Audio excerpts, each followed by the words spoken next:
Let's go. Semen retention mafia. I don't even know how many days it's been. Fuck, we in the building. We built this motherfucker from the ground up. The only thing I'm stroking is my ego. The only thing I'm beating is personal records. And the only thing I'm jacking is these motherfucking weights. It's mash mode, baby.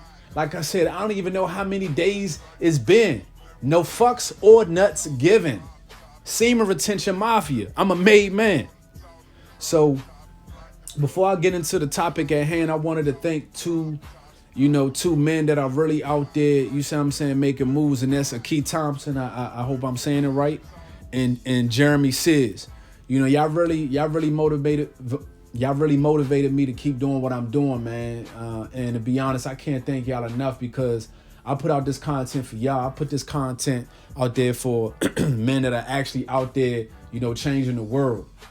You see what I'm saying? This is our year. You see what I'm saying? We prioritize legacy over lays, and we making it happen. You see what I'm saying? We are making it happen. Fuck all that bullshit.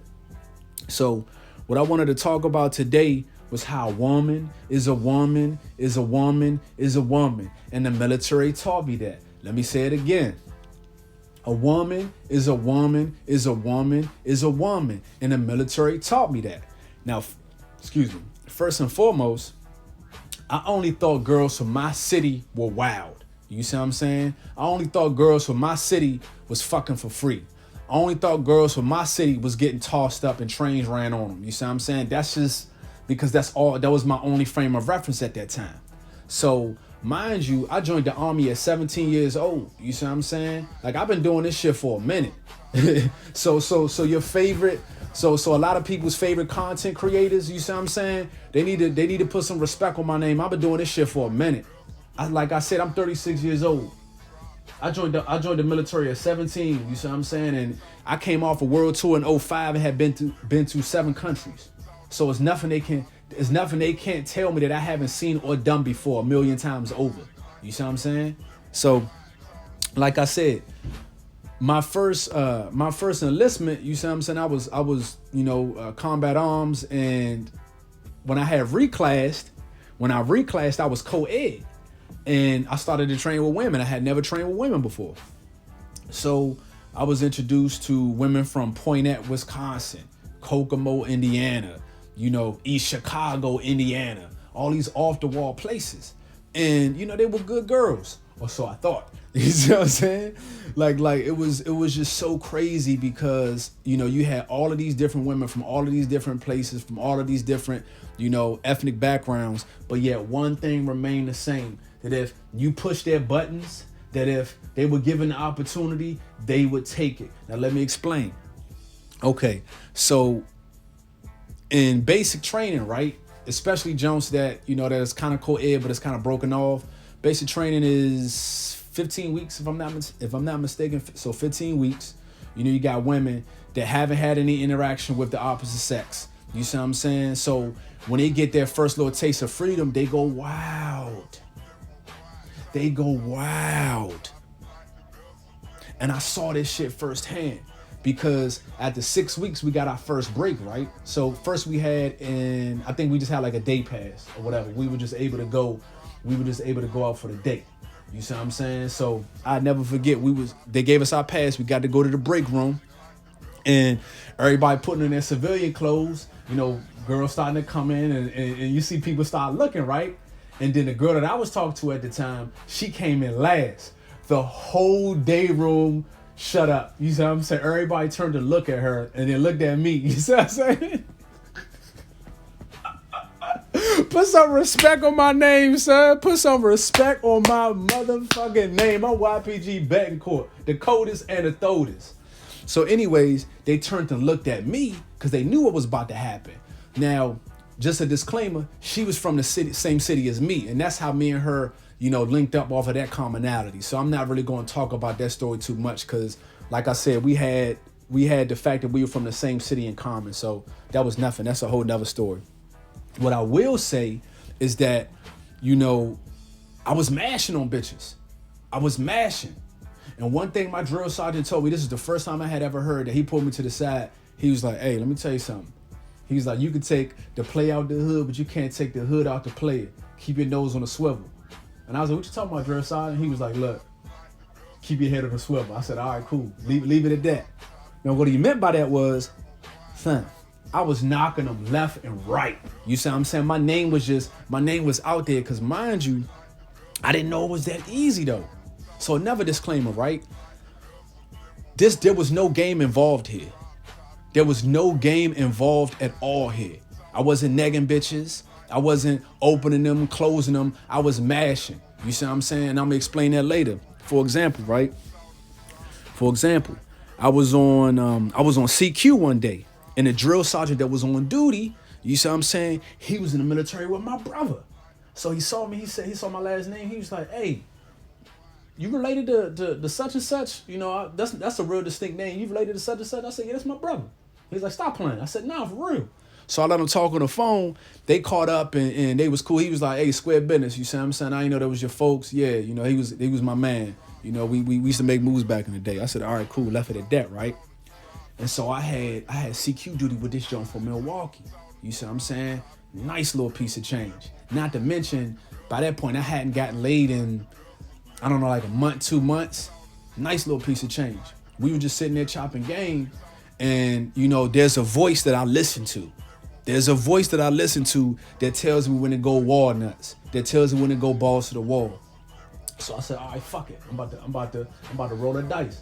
So I go to the drill sergeant. I was like, hey, I'm trying to fuck this bitch. He was like, the white girl? I said, yeah, I'm trying to fuck this bitch. He was like, go ahead, handle your business. I said, all right. So I sat back down with her, so I'm trying to think of, you know, how to go about it, right? I was like, man, how the hell can I, you know? So I said, fuck it. I was like, hey, go in that room. She said, what? I said, you heard me. No protest, no hesitation.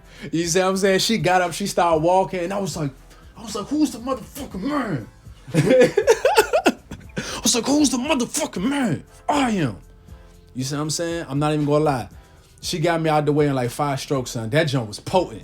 You see what I'm saying? That joint was potent.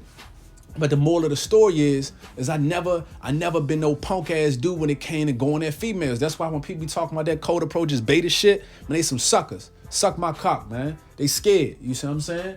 Like what the fuck do I look like waiting for a choosing signal? No, I take opportunities when I see them. You see what I'm saying? Even when I don't, I mash. So anyways, so I dealt with the white junk for a minute. You see what I'm saying? I still talk to her to this day. She married, you know, got a little family, but yeah, me and her used to be in the mix. Nice little piece of change. You see what I'm saying? My first deployment. That's a whole nother dynamic I can talk to y'all about. I'm gonna do that later. I'm gonna do a little all women out of same deployment edition jump. But I just wanted to talk about this girl because of how I mashed on her. I used to call her Trinidad James. Well, that's what I call her now because she's from Trinidad. But she was like an Indian jump. You see what I'm saying? And if y'all familiar with women from Trinidad, they have a lot of girls from India. You see what I'm saying? Or of Indian descent. So, you know, the jump was cool, man, and everything happened organically because one thing I've learned is that if you have a woman's attention for longer than, you know, for a prolonged period of time, it's a wrap. It's a done deal. You see what I'm saying? So this joint in particular, Trinidad James, you know, we linked up a few times, met her in the NWR, and then one day she saw me walk into my chew. This was my first deployment. So she saw me walk into my chew, and she called my name out, and I was like, hey, what's up? We chopped game for a little bit. I showed her my chew. She sat on a chair. We was watching boxing. So I say 2 days later, she came to my chew again. Except this time she didn't sit on my chair. She sat on my bed. We watching boxing. And then a day later, she came to my chew. This time she didn't sit on my bed. She laid down on my bed. We was watching boxing. Except this time we a little, you know, they was like we closer, you see what I'm saying? I'm like, all right, cool. Go ahead, make your move, go for the kill. So I reached around to grab her, right, to pull her towards me. And in my head, I'm like, all right, I'm about to see what's going on. So I reached around to grab her, and I started putting her. She started turning. I was like, man, who's the motherfucker, man? I am. And I bust that bitch. You see what I'm saying? Like it wasn't nothing. The moral of the story is you need to mash. We don't wait on choosing signals. Fuck all that bullshit. We mash. A woman is either going to respect it or check it. And she respects authentic masculinity. unapologetic, authentic masculinity. So these are just some of the stories, man, because they are all the same. And what's so cold about it, you know, I'm gonna talk about the flip side. I'm gonna talk about how soft these dudes are, how tender dick these dudes are, how simpish these dudes are. Man, you know, if I told y'all half the stories I seen with these dudes that was in love with these females, man, that was out there getting tossed up. It's a shame, son. It's a shame. Ain't nothing changed. So I'll probably say, and so I'm gonna go back. I'm going back in time all over the place because this, you know, excuse me, I'm just ranting right now. So again, this was I was in the military probably for like a year and a half, 2 years at this point. You see what I'm saying? And I just seen how crazy these females were, right? So we had this little party. It was like a little military ball. You see what I'm saying? Everybody bringing their wives and shit like that. And this one dude, he brought his girl. And, you know, for whatever reason, she started talking to this little white dude. But, you know, she was all in his face. You see what I'm saying? Like all in his face. The dude that brought her was all in his feelings. You see what I'm saying? Looking all, he was all, son, this Bama was mad. I was like, Slim, you making yourself look like a fool, man. I was like, you know, let her do what she want to do. Set her out. You see what I'm saying? Let her do what she want to do. He was like, man, you know, I just bought her an engagement ring. And I was like, Slim, that don't mean shit. Look at her now. He's like, she's a drunk. No, she not drunk, motherfucker. A drunk mind speak a sober heart.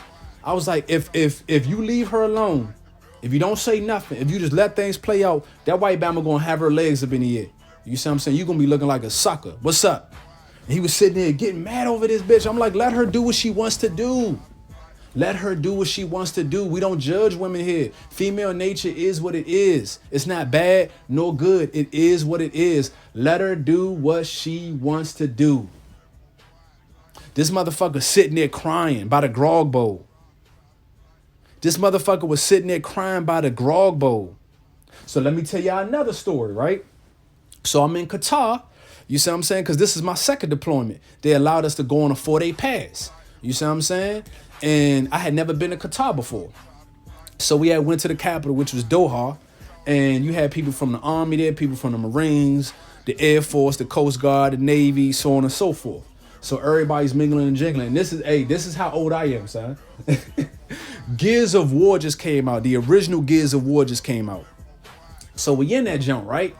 And we were allowed to, you know, basically we were just allowed to chill, man. You see what I'm saying? We could sleep when we wanted to, you know, go to the NWR, shoot the breeze.